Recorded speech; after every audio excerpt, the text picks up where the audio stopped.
Sebelum kita masuk ke videonya, Mamang ingetin ya, video ini hanya preview dari manhwa aslinya. Jadi, jika teman-teman ingin mengetahui fullnya, kalian bisa baca di web legal atau back komiknya di tempat kalian, sebagai bentuk apresiasi bagi kreatornya.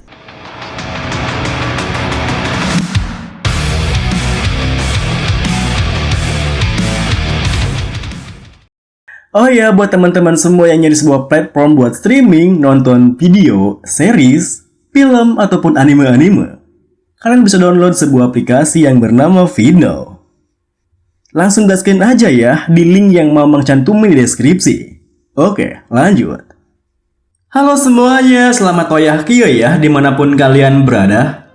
Kembali lagi bersama Mamang, dan di video kali ini kita bakal lanjutin manhwa Putra Bungsu Gon, seorang player. Kita masuk di part 4. Di awal video ini, di hutan terkutuk, sesuai rencana Rawa, terlihat dirinya yang tengah berhadapan dengan seekor monster ogre yang ingin membunuh dirinya. Namun sayangnya, pukulan ogre tersebut tidak mampu menangkap pergerakan Rawa yang langsung mengonternya dengan sebuah pukulan tak jauh yang lebih kuat. Sembari berkata, "Hah, kau terlalu lambat."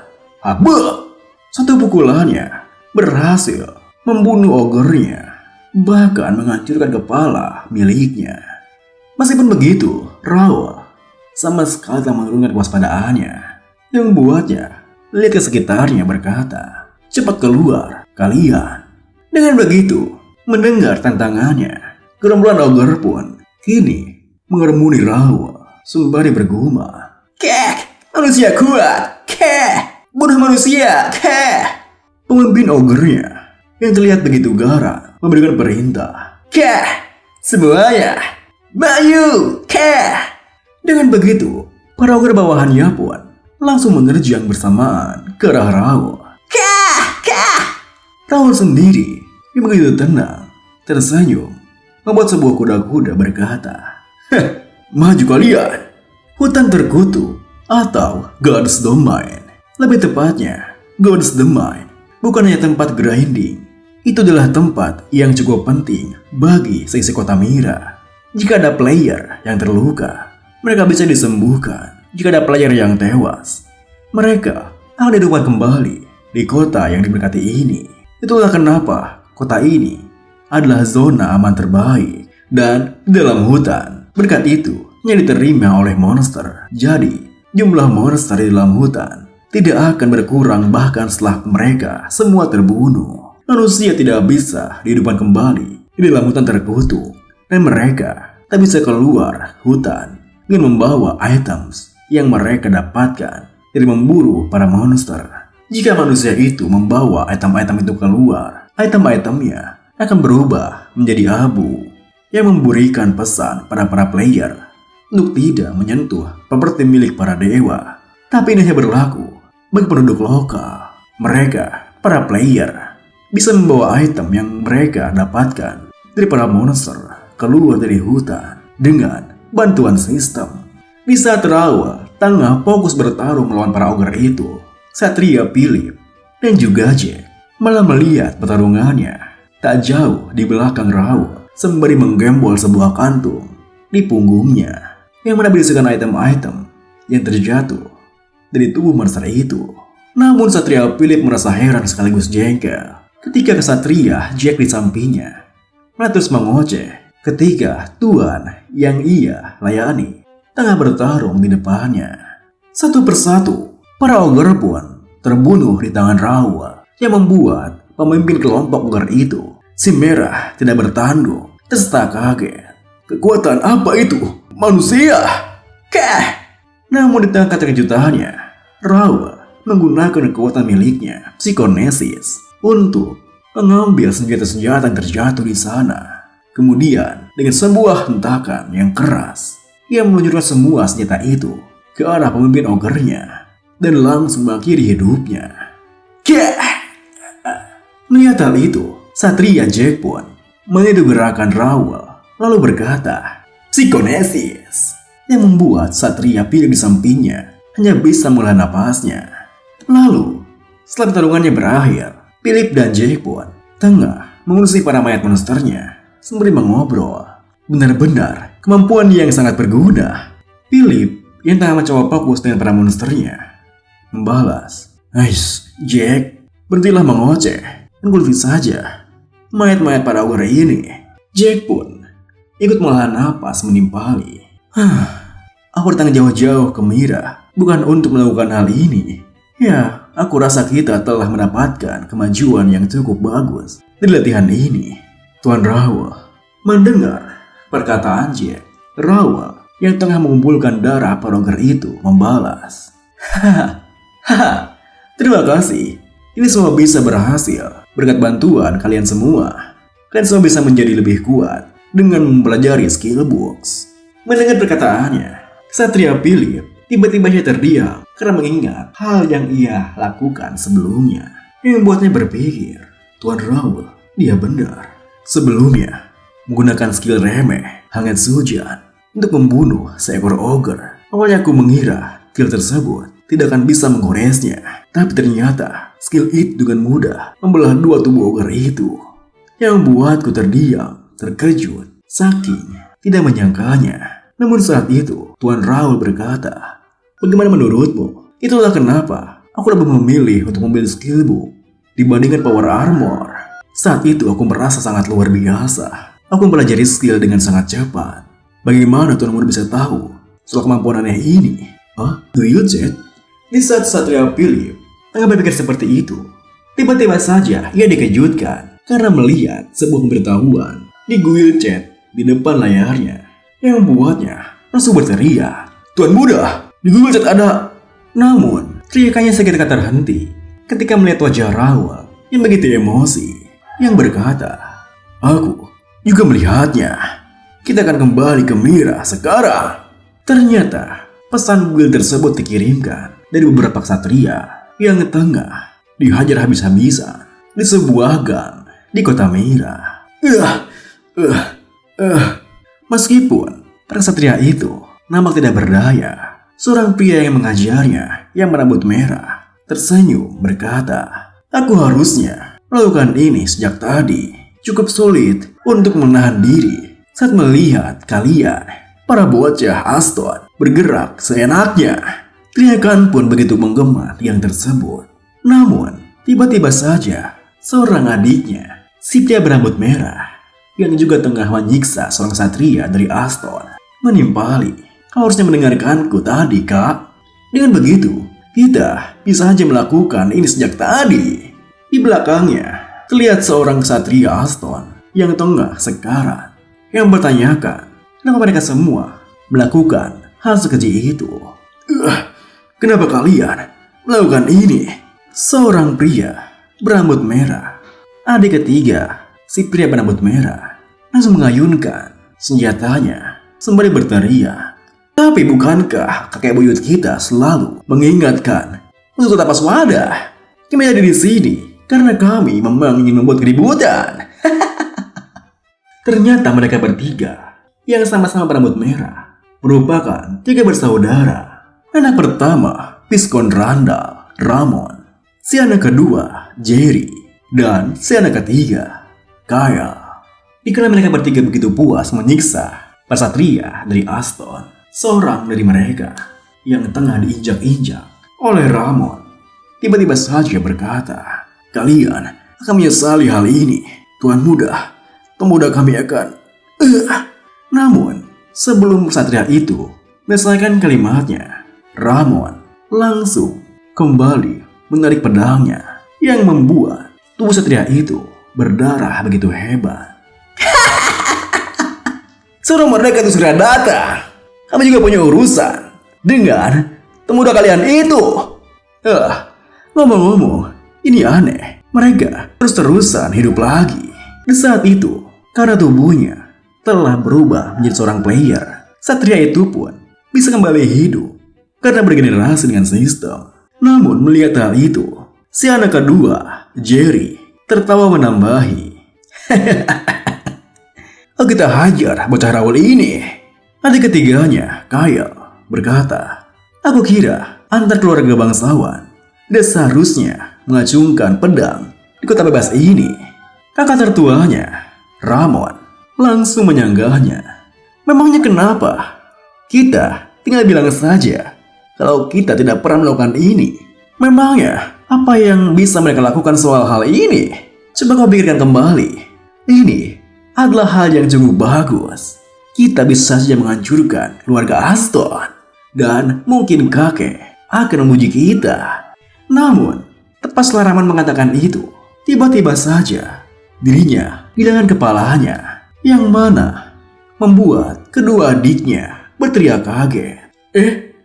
Kakak! Meskipun begitu, di tengah keterkejutannya, melihat kakaknya yang kehilangan nyawanya tepat di depan mata, tiba-tiba saja Jerry dan Kyle merasakan kehadiran beberapa orang di dekatnya, yang ternyata itu adalah Raoul dan juga satria miliknya. Beraninya kalian?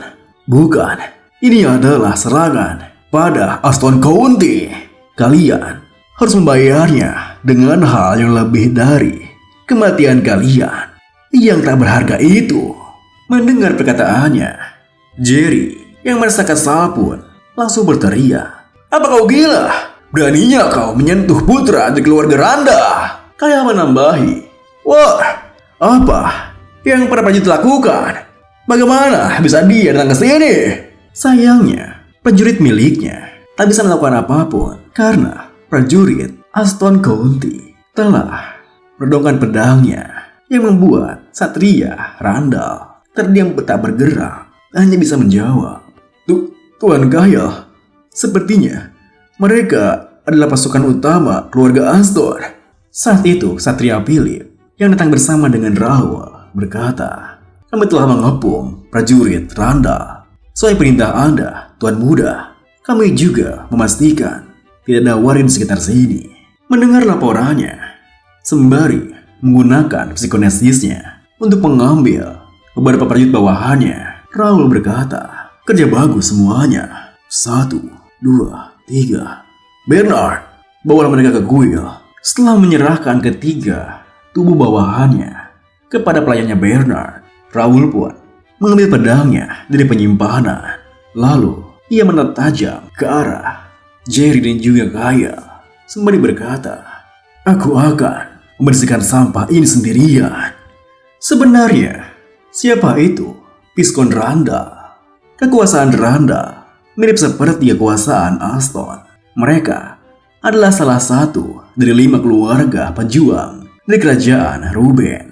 Namun tidak seperti keluarga Aston. Keluarga Randall memiliki sejarah yang panjang. 4 keluarga pejuang disusun ulang menjadi 5 keluarga pejuang saat penguasa keluarga sekarang, Viscount Hudson di Randall, mencapai tingkat Sword Master. Dan sebagai keluarga dengan sejarah singkat, mereka harus mencari berbagai cara untuk mengamankan posisi mereka secara konsisten, melatih prajurit hebat, banyak melakukan kontribusi, dan menghancurkan musuh mereka. Dan musuh yang ditargetkan adalah keluarga Aston. Kekuasaan Aston kehilangan kekuatan mereka sejak tidak adanya Sword Master dalam waktu yang lama, dan tidak ada resiko untuk menyerang mereka karena keluarga Aston paling tidak memiliki kecenderungan politik. Ada banyak konflik antara kedua keluarga ini di sepanjang kerajaan. Kebanyakan dimulai oleh keluarga Randall, dan semua orang mengira kekuasaan Randall akan menang karena mereka punya banyak Sword Master. Warga Randall berpikir hal yang sama akan terjadi. Namun sayangnya, kali ini tubuh muda, anak bungsu, Sangkon, Raoul, Aston dimasuki oleh jiwa seorang player yang mana akan menghancurkan stereotip itu. Kemudian, di saat Raoul tengah bersiap dengan pedangnya, Jerry yang merasa aneh berpikir, kekuatan aneh macam apa itu? Dia menarik pedang dari udara.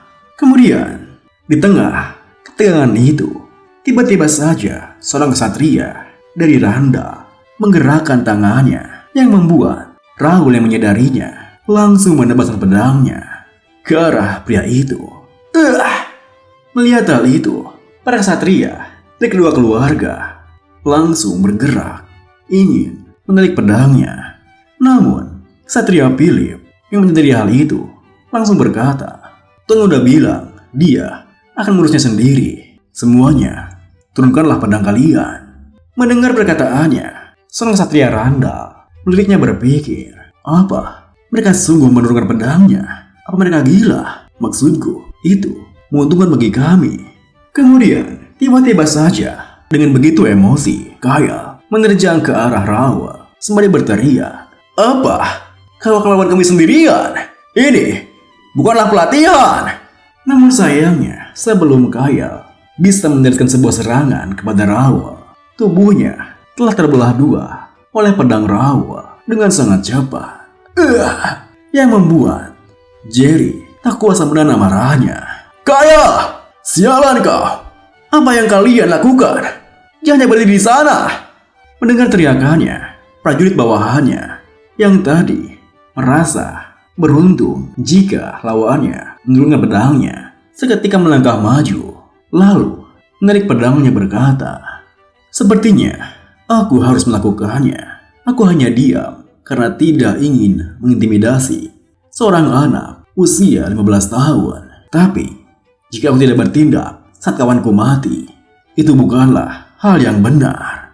Melihat pemimpin mereka, Jeremy, yang menurunkan pedangnya ke arah Rawa, ketiga anak buahnya pun langsung ikut menarik keluar pedangnya. Melihat hal itu, Raul pun terdiam berpikir, senjata utama keluarga Randall, rapier. Sepertinya mereka prajurit elit.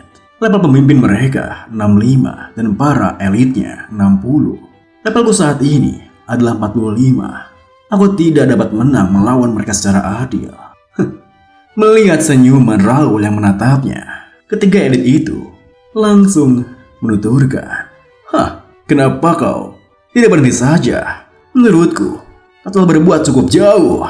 Kami telah membiarkanmu, tapi tak lebih dari ini. Aku tidak peduli, bahkan jika kau adalah tuan muda. Namun, sebelum pria itu menyelesaikan kalimatnya, tiba-tiba saja ia dikejutkan ketika melihat Raul yang telah muncul di hadapannya dan langsung menebaskan pedangnya hingga tubuhnya telah terbelah dua. Tentu saja, pergerakan Raul yang tiba-tiba membuat kedua elit yang tersisa tersentak kaget bersamaan, yang membuat Raul dengan mudah menggunakan tekniknya. Bear Strike. Teknik itu pun berhasil mengelabui seorang elit bawahan keluarga Randall yang langsung dimanfaatkan oleh Raul dan membunuhnya dengan tebasan pedangnya. Namun di saat Raul akan membunuh seorang elit yang tersisa, Jeremy langsung menghentikannya, yang membuat Raul terpaksa mundur ke belakang. Kemudian Jeremy pun bertanya pada elitnya, apa kau baik-baik saja? Elitnya pun menjawab, iya, tidak apa-apa, Tuan. Kemudian Jeremy terdiam menatap Raul berpikir, dua orang elitku langsung mati begitu saja. Kudengar dia itu lemah dan tidak tahu cara memegang pedang. Dan video ini pun diakhiri dengan, setelah mengambil sebuah belati dari belakang pinggangnya, Jeremy pun yang kini memegang dua senjata di tangannya menatap tajam ke arah Raul berkata, kau berbeda dari yang dirumorkan. Aku akan serius sekarang. Melihat tingkahnya, Raul pun kembali membuat kuda-kuda lalu membalas, sini, majulah. Terima kasih buat teman-teman semua yang udah nonton. Mohon maaf jika ada salah-salah kata atau pengucapan Mamang yang kurang jelas. Sampai jumpa di video berikutnya.